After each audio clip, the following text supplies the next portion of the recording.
बेटा come to point. After introduction our summary will be start. क्या? Black aeroplane की summary मैं आपको करवा रहा हूँ इधर।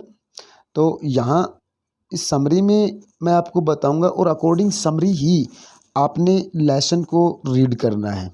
क्लियर? देखो, the story black aeroplane is about a pilot. Pilot के बारे में है हु फील्स हैप्पी, जो हैप्पी फील्स करता है, खुशी महसूस करता है, and contented to fly over a city that that is sleeping. और कहता है खुशी महसूस करता है and contented to fly over, लगातार उड़ाता है, ओवर द सिटी, शहर के ऊपर से, that is sleeping, it means सोए हुए शहर के ऊपर से अपने प्लेन को फ्लाई करता है एट द नाइट टाइम, रात को। He is flying from Paris to London, it means वो अपनी प्लेन को पेरिस से लंदन की तरफ उड़ान भर रहा था। While taking is flight, taking करते हुए अपने फ्लाइट में, he dreams about the long holiday with his family, it means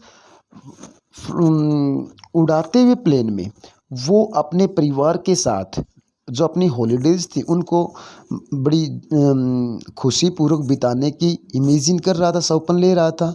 he also fantasizes about the scrumptious breakfast, बड़ी मनोरंजक लंदन ब्रेकफास्ट के बारे में सोच रहा था। He would have upon landing, जब वो कहता है अपने प्लेन को लैंड करवाने से पहले ही इन सारी बातों के बारे में सोच रहा था बेटा। As soon as he crossed Paris, और जैसे ही मतलब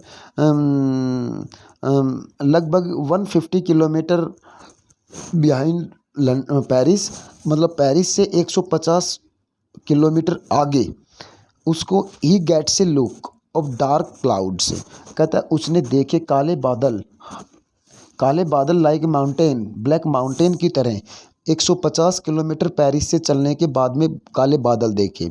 that were a sign of the upcoming storm, मतलब काले बादल का सामना हुआ, ये सिंबल था कि भाई आगे बड़ा खतरा है, इट मीन्स स्टॉर्म, तूफान आने वाला है।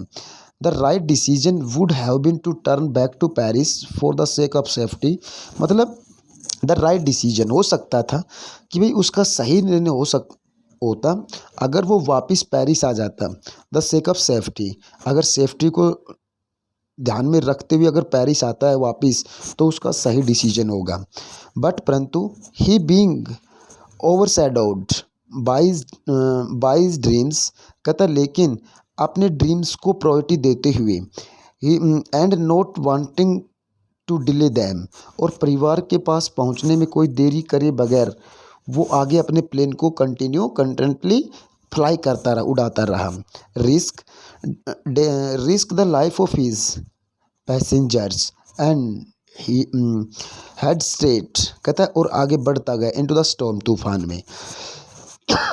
काले बादलों को चीरता हुआ आगे तूफान की तरफ वो चलता रहा। एवरीथिंग गेट्स डार्क, जैसे जैसे बढ़ रहा था सब कुछ काला होता जा रहा था। ही इज़ अनेबल टू सी, अब वो बाहर कुछ देख नहीं सकता था, इट मीन्स वो हो गया अनेबल, अयोग्य देखने में कुछ भी। All is direction instrument stopped functioning, कहता है उसके जो भी डायरेक्शन बताने वाले जो इंस्ट्रूमेंट थे, इट मीन्स कंपास जो था, मीटर जो था या रेडियो जो था, वो सारे फंक्शन करने बंद कर दिए, मतलब ऑपरेट नहीं हो रहे थे वो। And he lost control of the plane, और कहता है अपनी प्लेन का जो कंट्रोलर जो था, lost control of the plane, अपने हवाई जहाज़ का कंट्रोल, नियंत्रण जो था वो भी खो देता है। When all hope was lost, जब उसकी सारी आशाएं गंवा चुका था वो, मतलब जब अपनी सारी आशाएं वो गंवा चुका था, ही सा अनोदर प्लेन, इट मीन्स उस वक्त उसने उस तूफान में कोई दूसरा प्लेन देखा।